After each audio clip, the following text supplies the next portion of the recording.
నమస్తే. సరే ఇప్పుడు చూస్తుంటే మరి కాదంబరి జత్వాన్ని బ్యాంక్ అకౌంట్స్ ఏవైతే ఉన్నాయో తన అకౌంట్స్‌ని అయితే సీజ్ చేయడం జరిగిందని చెప్పేసి తను అప్పుడు చెప్పడం జరుగుతుంది. మరి ఇప్పుడు అన్‌ఫ్రీజ్ చేసే అవకాశాలు ఉన్నాయా? లేవా సార్? ట్రాజెడీ. దురదృష్టం అన్నమాట. ఏది 10 నెలలుగా ఆ కుటుంబం నానా పాట్లు పడుతోంది. నరకం చూపించారు. అటు పోలీసులు వాళ్ళు ఏ విధంగా చిత్రహింసలు పెట్టారో మనం చూసాం. ఏది 4 నెలలు 2023 డిసెంబర్ నుంచి 2024 ఫిబ్రవరి దాకా వాళ్ళని హింసించారు. బెయిల్ మీద విడుదలయ్యేదాకా. బతుకు జీవుడా అంటూ వాళ్ళు వెళ్ళిపోయారు. అక్కడ కేసు వాపసు తీసుకోవటం ఆ పారిశ్రామికవేత్త ఇవాళ బయటపడిన నేపథ్యంలో ఇప్పుడు ఈ 6 నెలలు కూడా ఆ చిత్రహింసలు తలుచుకుని ఆ కుటుంబం బాధపడటం. ఆయనకేంటి ఆ చెవి వినికిడి శక్తిని అయినా కోల్పోయాడు. ఎవరు ఇవాళ మన ఈ సినీ నటి తండ్రి. ఆయన మిలిటరీ నేవీలో రిటైర్డ్ ఎంప్లాయీ 72 ఏళ్ళు అంట. అతను కూడా వాంగ్మూలం ఇచ్చాడు నిన్న కమిషనర్ రాజశేఖర్ బాబు దగ్గర, ఆ ఎంక్వైరీ ఆఫీసర్ స్రవంతి రాయ్ దగ్గర. ఎలా ఆ కుటుంబాన్ని ఇబ్బందులు పెట్టారో తల్లి ఆశ ఆమె చెప్పింది. ఆమె ఏంటి ఆర్బీఐ రిటైర్డ్ ఎంప్లాయీ. ఆమెకి 68 ఏళ్ళు. వాళ్ళు రిటైర్ అయినప్పుడు వచ్చిన డబ్బు ఇది నువ్వు చెప్పే ఈ బ్యాంకు ఖాతాల ఫ్రీజ్ చేయటం వల్ల 18 బ్యాంక్ ఖాతాలు ఫ్రీజ్ చేసేసరికి 80 లక్షలు ఏమో ఉన్నాయి ఇప్పుడు అందులో. అవును సార్. వాళ్ళు కనీసం చేబదులు కూడా తెచ్చుకోవటానికి వీళ్ళని పరిస్థితి. అక్కడ ఏ విధమైనటువంటి అప్పు పుట్టని పరిస్థితి తెచ్చారు. అన్ని రకాలుగా కుటుంబం నష్టపోయింది. పరపతి కోల్పోయింది, ప్రతిష్ట దెబ్బతింది, రోడ్డున పడ్డారు. దేనికి కారణం ఏంటి? ఇప్పుడు పారిశ్రామికవేత్తని బయటేయటం కోసం ఒక సినీ నటిని ఈ విధంగా వాళ్ళు టార్చర్ చేశారంటే తను ఒకటే మాట అంది. మొన్న మీరు చూశారు మీడియాతో మాట్లాడుతూ కాదంబరి ఆమె ఏమని చెప్తోంది? అధికారం ధనం కుమ్మక్కయ్యాయని. అధికారం ఎవరిది? జగన్మోహన్ రెడ్డి అధికారం. ధనం ఎవరిది? పారిశ్రామికవేత్త ధనం. ఇప్పుడు కరెక్ట్గా ముంబై స్టేషన్లో కేసు పెట్టిన 12 రోజులకి పారిశ్రామికవేత్త జగన్మోహన్ రెడ్డిని కలిశాడు. ఎక్కడ? తాడేపల్లి ప్యాలెస్లో. అతను కలిసిన నెల రోజులకి వీళ్ళు ముంబై వెళ్ళారు, స్పెషల్ టీం. ఆమె పైన ఇక్కడ విద్యాసాగర్ కేసు పెట్టాడు. ఎవరు? కుక్కల విద్యాసాగర్. ఫిబ్రవరి 2వ తారీఖు. ఇప్పుడు ఫిబ్రవరి 2న అతను కంప్లైంట్ ఇస్తే తీసుకురావడానికి వెళ్ళారు. ఫిబ్రవరి 1న వెళ్ళడం ఏంటి? కంప్లైంట్ ఇచ్చింది ఎప్పుడు? 2వ తారీఖు. కానీ మరి విశాల్ గున్ని ఆధ్వర్యంలో ఆ టీం అంతా కూడా వెళ్ళింది ఎప్పుడు? 1వ తారీఖు వెళ్ళడం. అంటే ఇదంతా కూడా ప్రీ ప్లాన్డ్ స్కెచ్ అన్నమాట. అతన్ని బయటేయటం కోసం మీరు ఒక కుటుంబాన్ని, ఒక ఆర్బీఐ రిటైర్డ్ ఎంప్లాయ్, ఒక నేవీ ఎక్స్ సర్వీస్మెన్ ఫ్యామిలీ, పైపెచ్చు ఆమె సెలబ్రిటీ. తను చదువుకుంది డాక్టరు, అయ్యింది యాక్టర్. అక్కడెక్కడో దుబాయ్లో ఉన్న వాళ్ళన్నా ఆయన పట్టుకురావాలని, ఆయన ఏదో రియల్ ఎస్టేట్ తీసుకుంటున్న నేపథ్యంలో వాళ్ళ ఆ సెల్ ఫోన్లు, వాళ్ళ ఎలక్ట్రానిక్ డివైస్లు, ల్యాప్టాప్లు ఇవన్నీ కూడా అసలు కనెక్టివిటీ లేకుండా చేశారు. ఎవరికి చెప్పుకునే పరిస్థితి కూడా. ఎంత దాష్టీకము, ఎంత ఏపీ పోలీస్ చూసిందంటే చివరికి ఇప్పుడు ఏది బ్యాంక్ ఖాతాలు ఫ్రీజ్ చేశారు.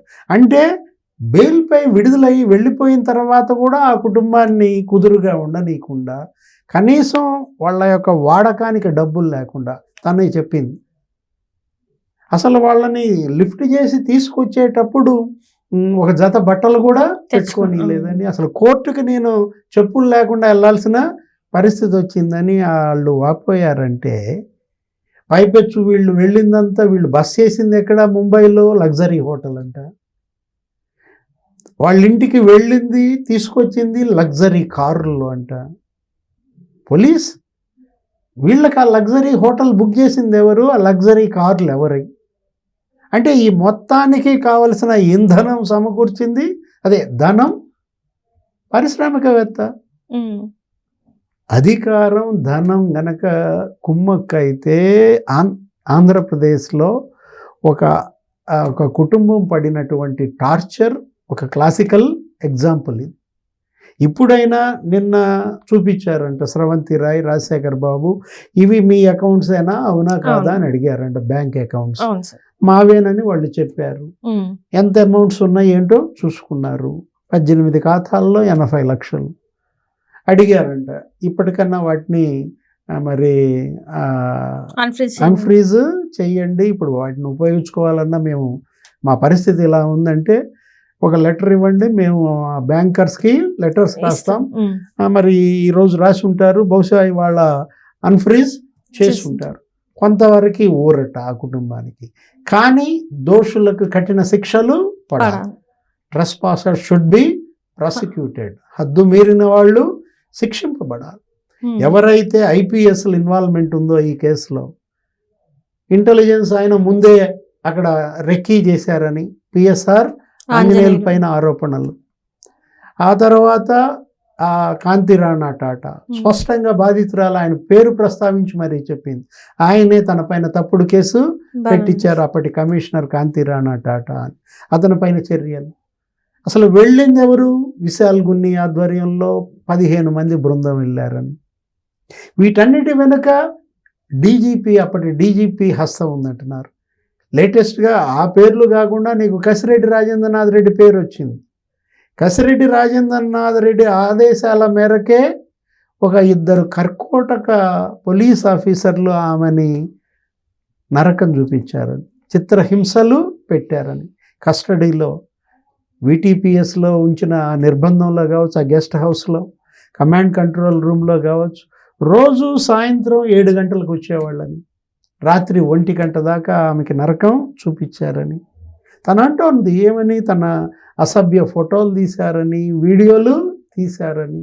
ఎవరో అతను ఏసీపీ అంట, హనుమంతరావు, గుర్తుపట్టారని. ఇంకొకడు అతను ఎవరో దుర్గాప్రసాద్, రమణమూర్తి, వాళ్ళిద్దరే తన పైన మరి దుశ్చర్యలకు పాల్పడ్డారని ఆరోపిస్తున్న నేపథ్యంలో ఈ పోలీసు బృందం వెళ్ళిన వాళ్ళు, హద్దు మీరిన వాళ్ళు, ఈ టార్చర్ పెట్టిన వాళ్ళు, ఏది మ్యాన్ హ్యాండ్లింగ్, కఠిన శిక్షలు విధించాలి. దీనిపైన అసలు డీజీపీ ఎంక్వైరీ చేయాలి. ఇది రాజశేఖర్ బాబు చేయాల్సిన ఎంక్వైరీ కాదు, స్రవంతి రాయ్ చేయాల్సిన ఎంక్వైరీ కాదు. స్వయంగా డీజీపీ ద్వారకా తిరుమల రావే విచారణ చేయాల్సిన అవసరం ఉంది. ఎందుకంటే అవతల ఉన్నాళ్ళు ఐపీఎస్లు, సీనియర్ ఐపీఎస్లు, పిఎస్ఆర్ ఆంజనేయులు, విశాల్ గున్ని, లేకపోతే కాంతి రాణా, కసిరెడ్డి పేరు కూడా వినపడుతోంది. కాబట్టి డీజీపీయే దీన్ని ఎంక్వైరీ చేయాలా. ఆ తర్వాత దీనిపైన కేంద్రం దృష్టి పెట్టాలి. ప్రధాని మోడీ, హోంమంత్రి అమిత్ షా, ఆ తర్వాత రాష్ట్రపతి ద్రౌపది ముర్ము కూడా దీనిపైన దృష్టి పెట్టి కఠిన చర్యలు తీసుకుంటే తప్ప వీళ్ళ డిగ్రీలు క్యాన్సిల్ చేయాలి, ఐపీఎస్లని రద్దు చేయాలి. యూపీఎస్సి చైర్మన్ దీనిపైన దృష్టి పెట్టాలి. అవసరమైతే ఆంధ్రప్రదేశ్ శాసనసభలో దీనిపైన రాబోయే సెషన్స్లో చర్చ జరపాలి, ప్రత్యేక చర్చ నిర్వహించాలి, ఒక తీర్మానం చేసి కేంద్రానికి పంపాలి. రాష్ట్ర ప్రభుత్వం పంపిన తీర్మానానికి అనుగుణంగా గతంలో కేంద్ర మంత్రి మండలి కూడా చర్యలు తీసుకుంది. ఉత్తరప్రదేశ్లో ఇలాగే ఎవరో ఒక బిజినెస్ మ్యాన్ని బెదిరించి అతని దగ్గర డబ్బులు వసూలు చేసి హత్య కేసులో ఇన్వాల్వ్ అయినటువంటి ఐపీఎస్లని టెర్మినేట్ చేశారు. ఐపీఎస్ క్యాన్సిల్ చేయటమే కాదు, కఠిన శిక్షలు విధించారు. ఆ కేసులని ఉదాహరణగా తీసుకుని ఇక్కడ కూడా ఈ ఐపీఎస్ల పైన కఠిన చర్యలు తీసుకోవాలి. Right sir, thank you so much. నమస్తే.